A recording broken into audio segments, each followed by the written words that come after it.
to the StudPokerReport.com video series. Even though 7-card stud may be new to you, the game has long established roots and still has a unique niche-style popularity in poker rooms all over Europe and North America. You're probably aware that Hold'em and Omaha dominate the online poker tables, but there is a growing interest in stud games online, and that means a few good reasons to learn and play 7-card stud profitably for you. For starters, a good number of stud opponents will be making errors because of their general lack of knowledge of the game and the concentration required for table action, which really means profit potential for players with even just basic knowledge of stud strategy. Hey, that could be you. Understanding stud games not only improves your skills in all poker games, but allows you to play in other stud variations, like Raz, have you ever heard of that? Or stud high-low, both of which are part of the horse poker game structure, something you'll be hearing more of in the near future. Before we look at some basic differences with stud as opposed to Hold'em and Omaha poker, keep in mind that there's one thing that is never different in poker, and that is the rank of hands. A flush is a flush, a straight is a straight, a full house is a full house. Okay, you get the idea. The biggest adjustment in stud you will have to make is playing your own cards, because in stud there are no community cards. Your cards are yours, your opponent's cards belong to them. There are also no blinds in stud, but instead antes for each player to start the hand, and also a bring-in, which is a half-size bet assigned to the best showing hand on the first deal. That bring-in bet also marks the spot from where action begins clockwise. In effect, it replaces the dealer button you are more familiar with in Texas Hold'em. In all subsequent rounds in stud poker, action begins from the player showing the strongest window cards. What this means really is that strategic positional advantage over one player or another is negated, because positional advantage changes randomly at every street, so you can't really plan for it. Now there is a dealer button in 7 stud, but that simply marks the point of which the physical deal starts, not where action starts, so it really doesn't mean anything. Okay, so let's discuss the streets, or the betting rounds, so you know what to expect in a typical hand of 7-card stud. But wait, did you notice there are only 8 seats at this table? Alright, so what if you did?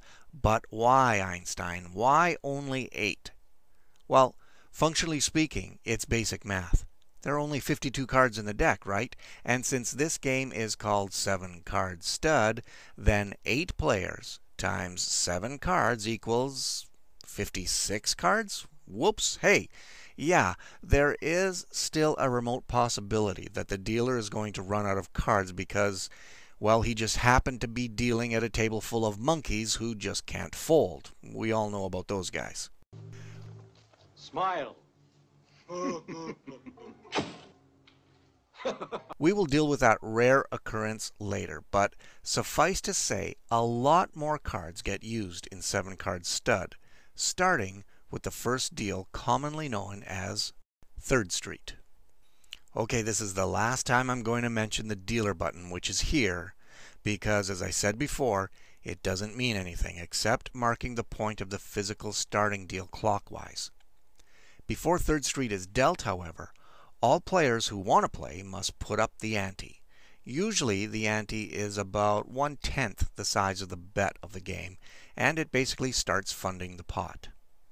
The antes are then collected in this microstakes game here, and the deal begins where everyone gets dealt 2 cards face down in the hole and 1 card face up. This is called your door card, and yes, everyone sees your door card. You are not allowed to conceal your cards in any way, but okay, I guess that's not a problem in online poker, but something to remember for your next trip to the casino. Now, before any actual betting begins, we have to deal with that bring-in thingy.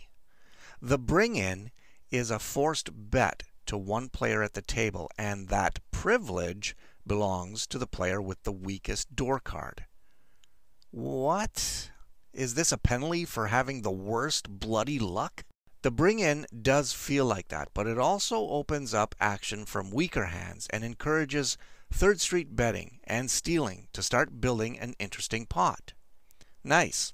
Sounds like a friendly game. The bring-in is usually about a half-size bet. So if this is a 5-10 game, then let's say the bring-in is going to be 2 cents or $2 for you big ringers. Alright, so that makes this pot 10 cents with that bring-in. Now remember, it's the player next to the bring-in that starts the action clockwise. And this player holding the 7 of hearts, well, he folds his hand, as does the 5 of diamonds player. But the other players with the 7 of clubs, Queen of spades, and the King of spades all call the bring-in, while the Jack of hearts player drops out. Wow, his whole cards must have been really crappy. But oh no, what's this? A raise? Well, not quite, but kind of. It's called a complete bet because in reality the bring-in is only a half bet, remember? So by completing, this player is only raising to 1 full bet. It's still enough to aggravate the other players who tried to limp in for a half bet, because the action will have to come back around to them, so they will have to call, fold, or re-raise, whatever. They generally won't like it. That's the bottom line. So all the other players decide to call the complete bet, but keep in mind here that someone could re-raise yet again to 10 cents, inciting more bets and an even bigger pot. Most limit games have a 4-bet cap on betting rounds, but as you can see, this one stopped at the first bet. Now, with all those nickels in this pot, it's come to a whopping 33 cents, and we are ready for 4th Street. 4th Street is 1 card dealt face up to each remaining player in the hand. This is some good information on this board now, and hands begin to take shape here. And at this point, you may want to look up from your cards and analyze the board. For example, if I was holding these queens, I would probably like what's going on here because there's 2 aces in 2 different hands, which means that it's unlikely either of them have a pair of aces that beat my queens. Reasonable thinking. But you can't be too sure yet. The only thing you can be sure of is that these queens are the strongest hand showing, and that means this player is first to act, and he decides to bet out. Hey, that's a good bet. And he gets 2 callers. And as the other 2 players decide to drop out, it still brings this pot to a nice 48 cents. Once you are in a hand past 4th Street, it's often more difficult, or even mathematically incorrect, should I say, to get away from your draws due to some rather good pot odds. So it's at this juncture in the hand where critical decision making is often the difference between winning and losing in 7-card stud. We'll discuss that later in a video though, because it's very important. For now, it's time for 5th Street, which again is 1 card dealt face up, only this time, starting at 5th Street, the betting size doubles, or it could be even more in some spread games. So in this game, the betting is now 10 cents instead of 5 cents. The queens are still ahead here, and this player decides to bet again. But both players call, and if I were holding those queens, that would be a concern to me if all I had was those pair of queens. But let's see what happens. 6th Street runs the exact same way, and with 4 window cards now for each player, there is a lot of information on this board. The queens in the window are still the best hand showing, but cautiously, this player decides to check now. But so do the other 2 players, and I kind of find that a little bit surprising. There's something fishy about this hand going on. 7th Street is dealt face down, so this is the only time when a player in the hand is going to know what position he will be acting in before the river card is dealt. That's just because it will always be the same as 6th Street if all players remain in the hand. Again, the best hand showing is a pair of queens, so he acts first and cautiously decides to check. That could very well be a sign that his best hand is actually showing in the window. But hang on, here is a bet. And it's this player's first bet of the entire round, actually. I knew there was something fishy going on. Now you gotta think he hit his flush or straight. Oh my, a re-raise on the river from this dude who had position in the last rounds. What the hell is he up to? I'm the dude. So that's what you call me, you know?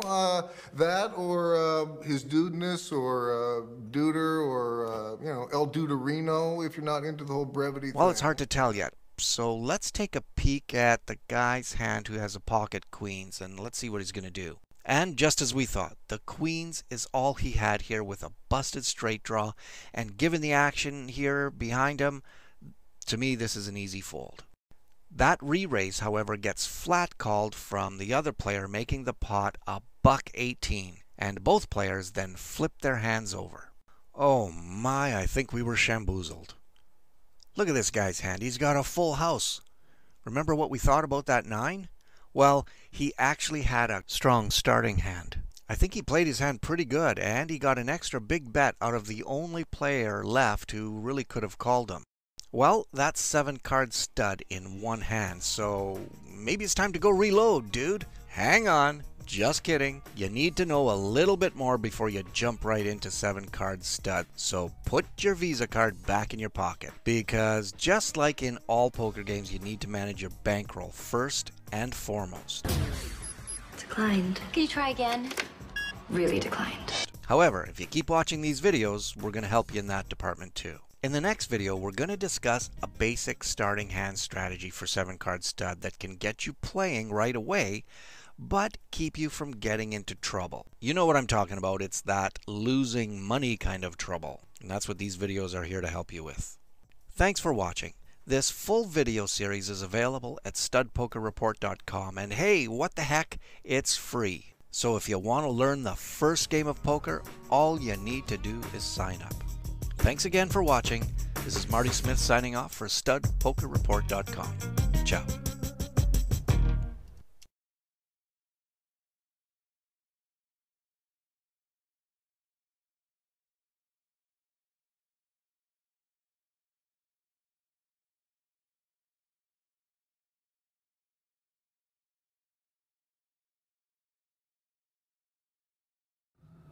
Well, that about does her. Wraps are all up. And it was a pretty good story, don't you think?